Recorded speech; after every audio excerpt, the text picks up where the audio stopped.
massage nerds. I have a very special video for you today. It is on the sciatic nerve, and I'm going to give you a little bit of anatomy, physiology, and some techniques. So the sciatic nerve, it is the longest and widest nerve in the body. It can be as thick as your thumb. It has 5 roots coming from the lumbosacral area. So it comes out of L4, L5, S1, 2, and 3.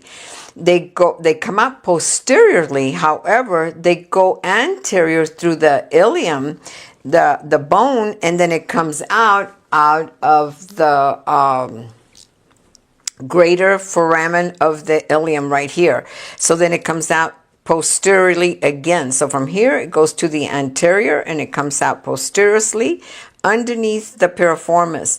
So it goes down the leg and it splits again into several nerve roots. So it splits into the tibial nerve and the common fibular nerve, and so it starts splitting down. It has several roots. So however, for the most part, it goes down the hamstrings and into anything below the knee is the sciatic nerve, and it's all its branches.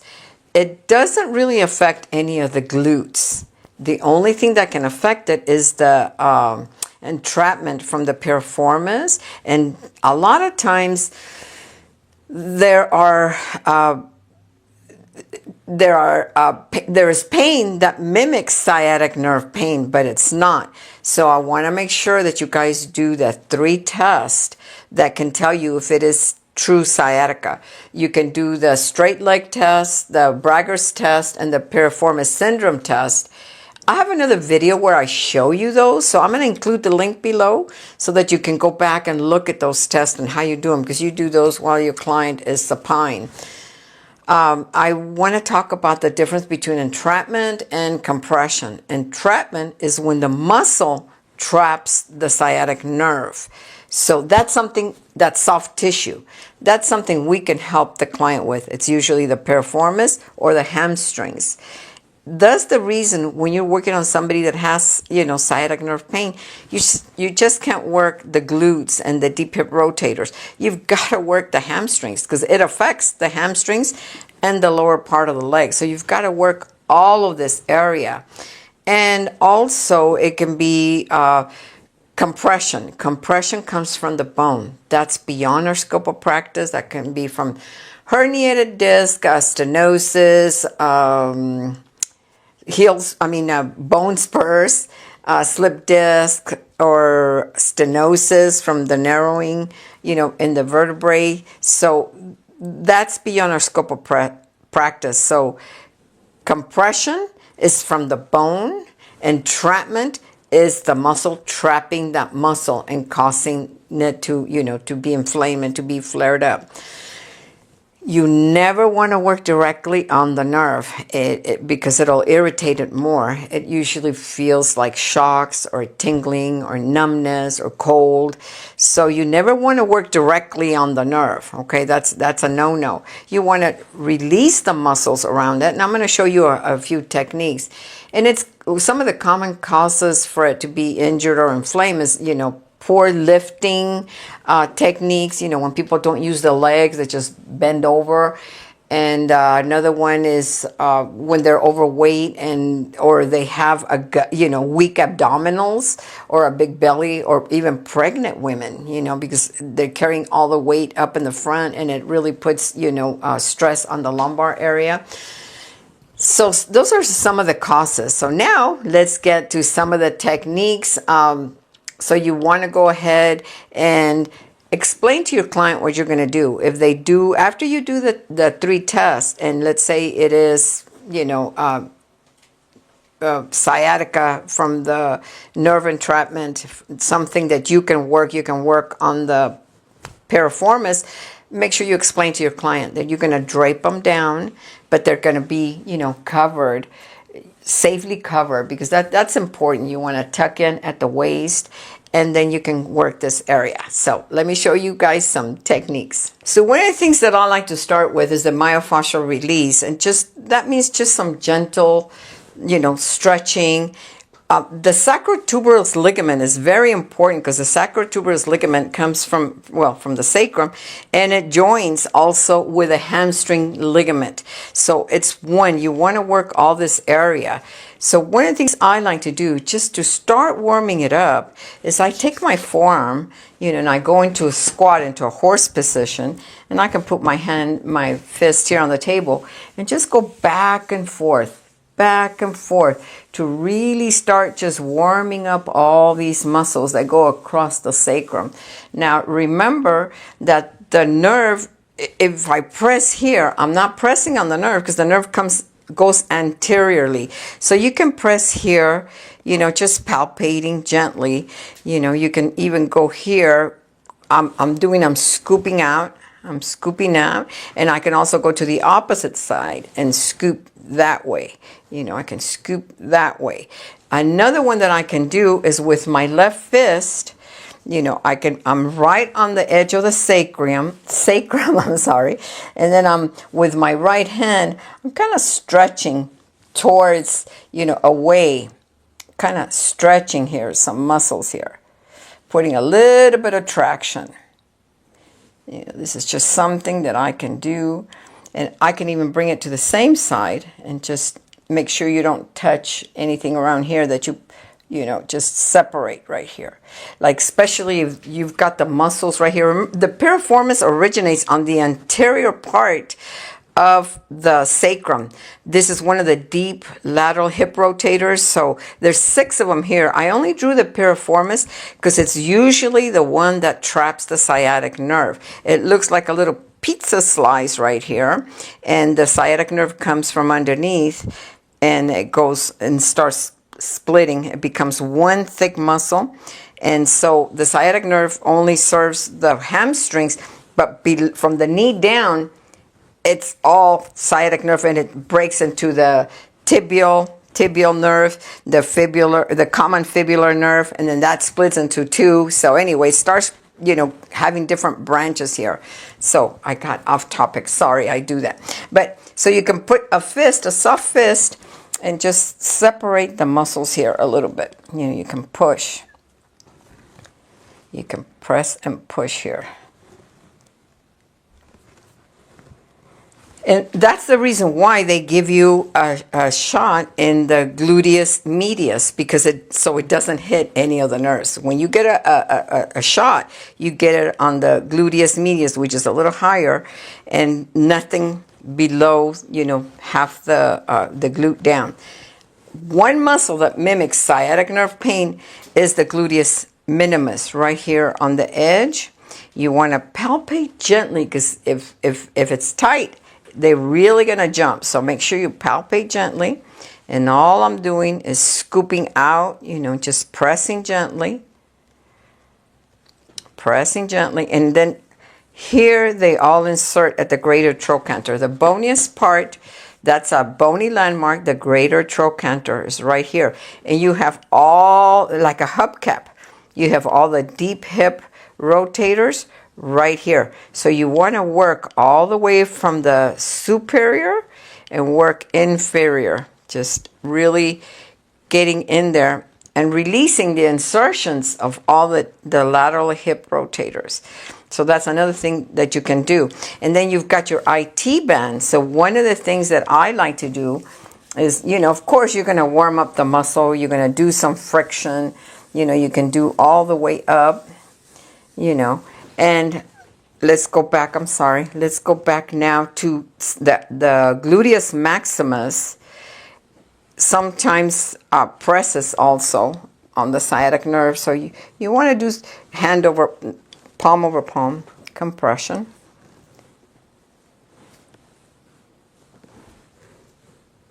I'm pushing up just to release it. I already pushed down, remember? I already pushed down.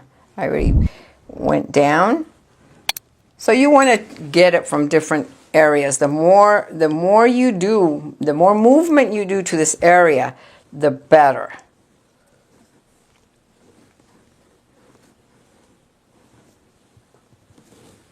And you can do some nice petrissage. I can't do too much because I'm not using oils because otherwise it would really take off the paint. But I'm trying to warm up the muscles now, okay? And one of the things that you can do is I am going to show you, I'm going to cover you up. I am going to bend her knee.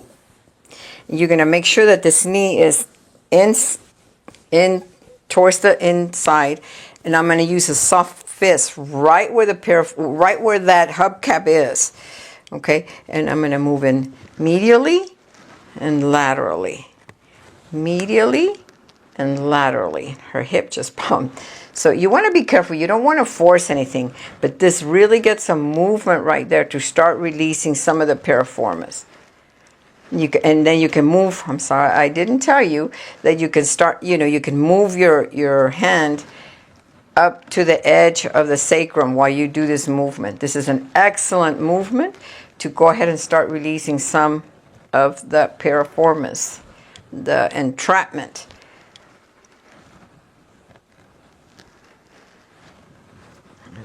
So you can go distal to proximal or proximal to distal. I like to do it both ways. Start proximal and then distal, or distal to proximal. Either one of those, okay?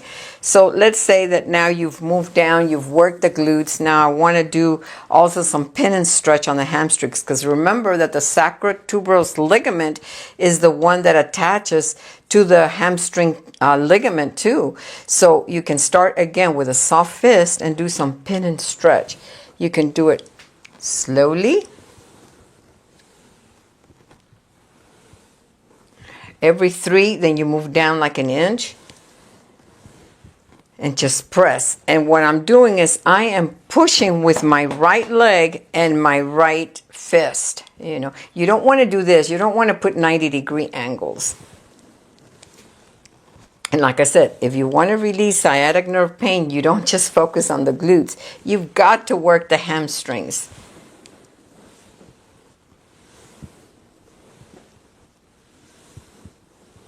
And the sciatic nerve is deep to the hamstrings. So I know it looks like I'm working directly on it. So if your client starts feeling tingly or numbness or like a shock, then you stay off of it and you move to the sides.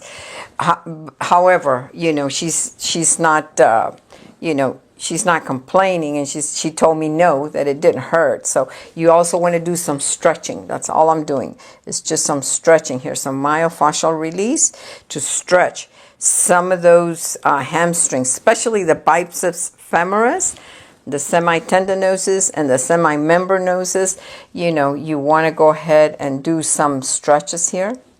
Some myofascial release after you've already warmed it up and you've done some pin and stretch. And then you can move down to the calf. It's very important for you to work the calf, the gastrocnemius and the soleus. So I like to separate the gastrocnemius, avoid the popliteal. You've got major arteries and veins that go through the soft part, so you want to avoid the popliteal.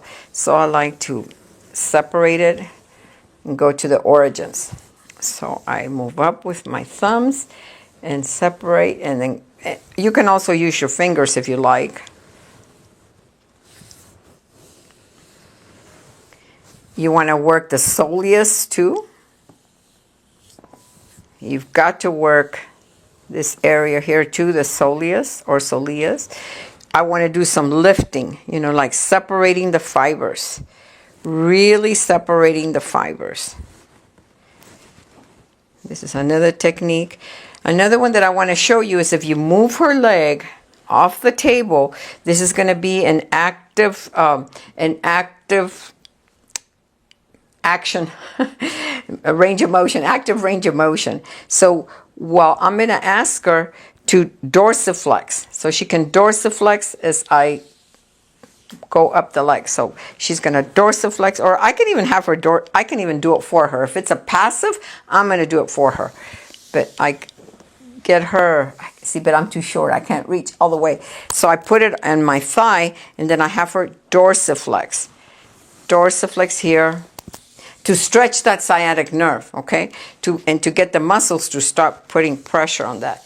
So you can get her to dorsiflex.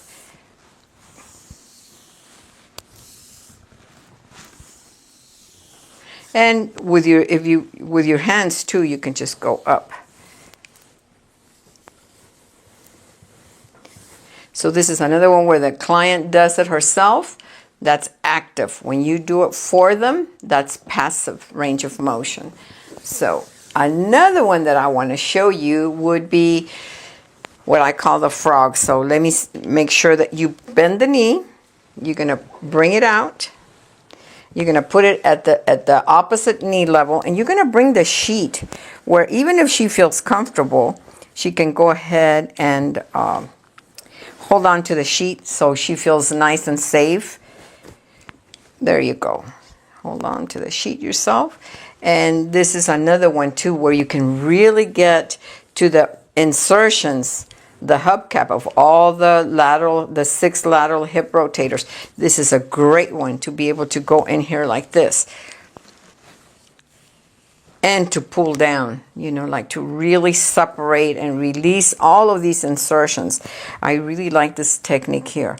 Another one is if you put the knee off the table a little bit, like maybe about 2 or 3 inches off the table.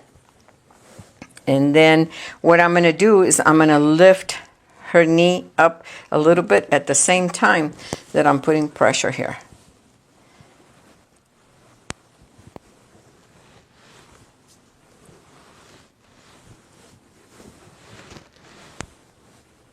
And I'm not doing this with my shoulder. I'm kind of using my whole body just to lift and going, putting pressure with my fist all around right here, the trochanter.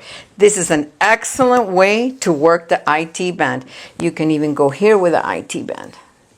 You can do the forearm. You can do the forearm with your eye and move your, I'm pushing with my legs. So I'm going back down and just push with my legs. This is great to work the IT band. You can use more pressure. You can use a fist. Remember that the gluteus maximus inserts right here at the linea aspera of the femur along with the IT band. So you've got to release these soft tissue here, all these fibers here. You can do fist over fist, hand over hand, or forearm to work the IT band, and also to work the TFL, the tensor fasciae latae. This is another little muscle here. So you've got to work all these muscles. And this is an excellent position to put your client in and be able to work everything.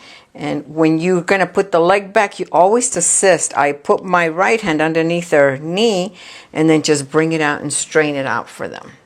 Okay? So you want to tie it all in together.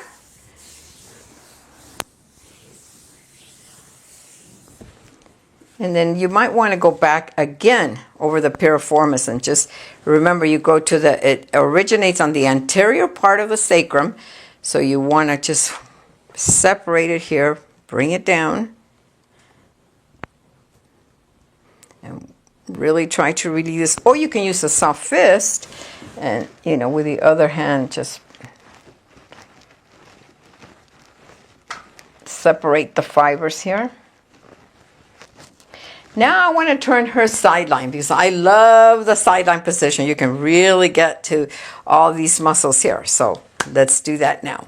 Okay, so from this side of the table, this is excellent. Look at the IT band, how exposed it is right here. So you can pin and stretch, like hold it here with your left hand, and then with your forearm, you can go proximal, or you can use your fist here, pin and stretch, go up. You can glide, or you can do 1 inch at a time. This is excellent. The IT band, remember, connects with the gluteus maximus right here at the linea aspera. You can work the TFL from this because now it's relaxed with a bent knee and the bent leg. All of these muscles are a little bit relaxed. You can get the deep hip rotators right here from this side. So you can go on the opposite side of the table, which is contralateral, or on this side. So here you've got to work all these muscles here. You can pull towards you. You can do circular motion. You can also do cross fiber. You can do cross fiber here on the IT band. I love cross fiber here. Like you're sawing just back and forth at the IT band. Distal to proximal, or proximal to distal. So this is an excellent way to position your clients. You can follow it all the way up and work the TFL, all the glutes, the deep hip rotators, and part of the hamstrings here. So anyway, I hope that this gives you a lot of different positions that you can work on your client. You can also work on them supine, but watch that video that I'm going to include the link where you can do the test. And I hope this helps. And until the next time, create a great day.